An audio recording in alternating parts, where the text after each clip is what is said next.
اشراق کی نماز کی فضیلت اور چاشت کی نماز کی فضیلت، ان کی تعداد اور ان کے نماز کا وقت کیا ہے، آئیے اس کو جانتے ہیں جامعۃ العلوم الاسلامیہ بنوری ٹاؤن کے فتوے کے حوالے سے۔ لکھتے ہیں کہ اشراق کی نماز کی کم از کم 2 رکعت ہیں۔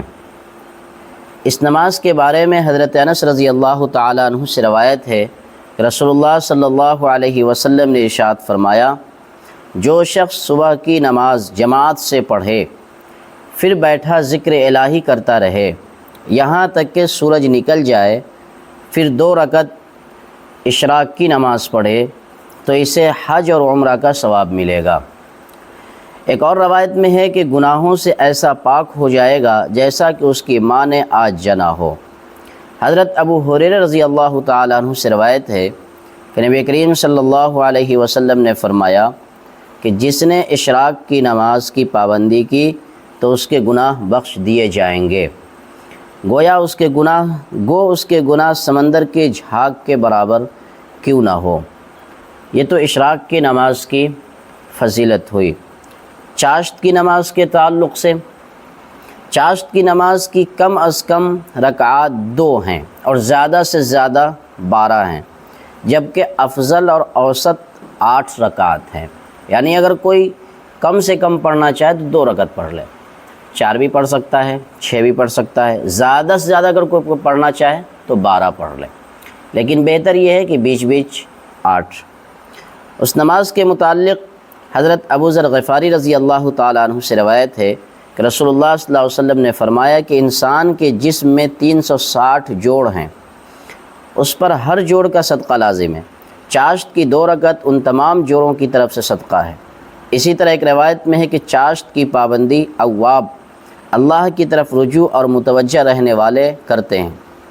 حضرت ابو ہریرہ رضی اللہ تعالیٰ عنہ سے روایت ہے کہ رسول اللہ صلی اللہ علیہ وسلم نے ارشاد فرمایا کہ جنت میں ایک دروازہ ہے جسے دروازہ چاشت کہا جاتا ہے۔ جب قیامت کا دن ہوگا ایک منادی پکار لے گا کہ کہاں ہیں وہ لوگ جو چاشت کی پابندی کرتے ہیں، یہ تمہارا دروازہ ہے، اللہ کی رحمت سے تم اس میں۔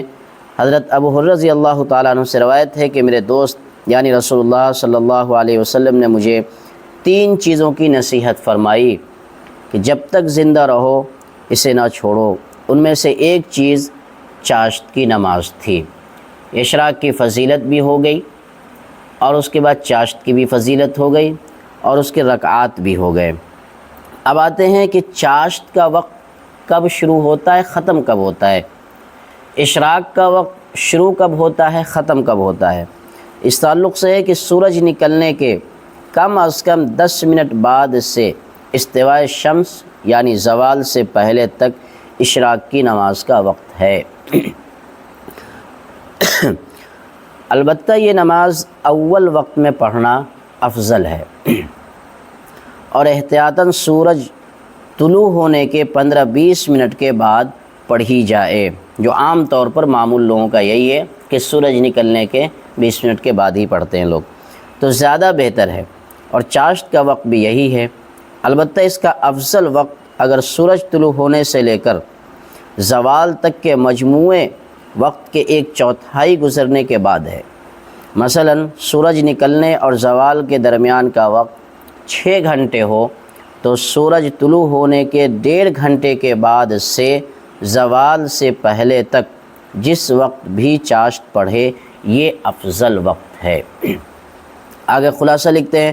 خلاصہ یہ ہے کہ اشراق اور چاشت پڑھنے کا افضل وقت اگرچہ مختلف ہے، لیکن دونوں نمازوں کے شروع ہونے اور ختم ہونے کا وقت ایک ہی ہے، اسی لیے اشراق اور چاشت کی نماز ایک ہی وقت میں بھی پڑھی جا سکتی ہے۔ یعنی اشراق کا وقت اور چاشت کا وقت یہ دونوں وقت شروع ہو جاتا ہے سورج طلوع ہونے کے 20 منٹ کے بعد سے شروع ہو جاتا ہے اور زوال تک رہتا ہے، زوال سے پہلے تک رہتا ہے۔ البتہ اس میں افضلیت کا فرق ہے کہ بہتر ہے کہ شروع کے جو ہے سورج طلوع ہونے کے بعد اشراق پڑھ لیا جائے، اس کے 1.5 گھنٹے کے بعد جو ہے چاشت کا وقت شروع ہو جاتا ہے، یہ بہتر ہے۔ لیکن اگر کوئی آدمی سورج نکلنے کے 20 منٹ کے بعد سوچے کہ میں چاشت بھی پڑھ لوں اشراق بھی پڑھ لوں، دونوں نمازیں میں ابھی پڑھ لوں، تو وہ پڑھ سکتا ہے، کیونکہ دونوں نمازوں کا وقت شروع ہو چکا ہے۔ اگر کوئی آدمی چاہے کہ میں 10 بجے، زوال کا وقت اس وقت نہ ہوا ہو، چاہے کہ 10 بجے میں چاشت بھی پڑھ لوں اور اشراق بھی پڑھ لوں، تو دونوں نمازیں ایک ساتھ پڑھ سکتا ہے، کیونکہ نماز کا وقت باقی ہے۔ افضلیت میں فرق ہے کہ بہتر کیا ہے، تو بہتر یہی ہے طلوع کے بعد اشراق پڑھ لیا جائے، 1 ڈیڑھ گھنٹے کے بعد چاشت پڑھ لیا جائے۔